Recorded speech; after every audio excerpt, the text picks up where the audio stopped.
তৃণমূল সরকার দ্বারা পরিচালিত এই রাজ্যে যেভাবে সরকার চলছে সেখানে গিয়ে কারখানা নেই।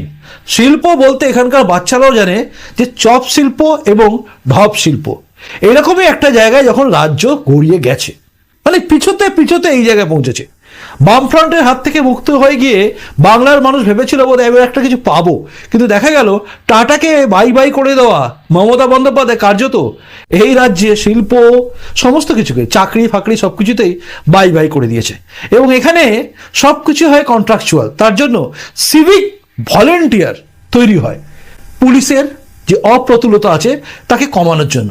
ভাবুন, তো শুরু থেকেই হচ্ছে প্রশাসন যেখানে চলবে, মানে পুলিশ প্রশাসন যদি প্রচুর পুলিশ বল থাকে তাহলে বর্তমানে যে পুলিশ আছে যারা সংখ্যায় অনেক কম, তারা কিন্তু কাজটা করতে পারতো। কিন্তু সিভিক ভলেন্টিয়ার যাদের যোগ্যতা শুধুমাত্র তৃণমূল করলে বা তৃণমূল লোকেদের তেল দিয়ে এলেই ভালো হবে, অনেকেই আছেন যারা হয়তো উচ্চশিক্ষিত কিন্তু কোনো কাজ না পেয়ে সিভিক ভলেন্টিয়ারে কাজ করছেন কন্ট্রাকচুয়াল জবের মতো, মানে নো ওয়ার্ক নো পে। এরকমই একটা পরিস্থিতির মধ্যে যখন শিল্প বলতে চপ শিল্প এবং ঢপ শিল্প, যখন চা বেচে বা ঘুগনি বেচে কোটিপতি হওয়ার স্বপ্ন দেখা মমতা বন্দ্যোপাধ্যায়ের বাড়ির লোক কোটিপতি হয়ে যান কিন্তু সামাজিক কাজ করে, যেমন আমরা জানি কাজনী দেবী থেকে শুরু করে সবাই, এর ক্ষেত্রে বলা হয় অভিযোগ বিভিন্ন আসে যে এরা কোটিপতি হয়ে গেছে।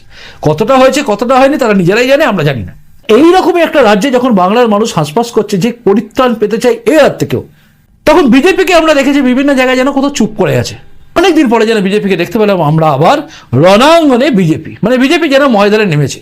আসলে ঘটনার সূত্রপাত হচ্ছে যাদবপুর কাণ্ড।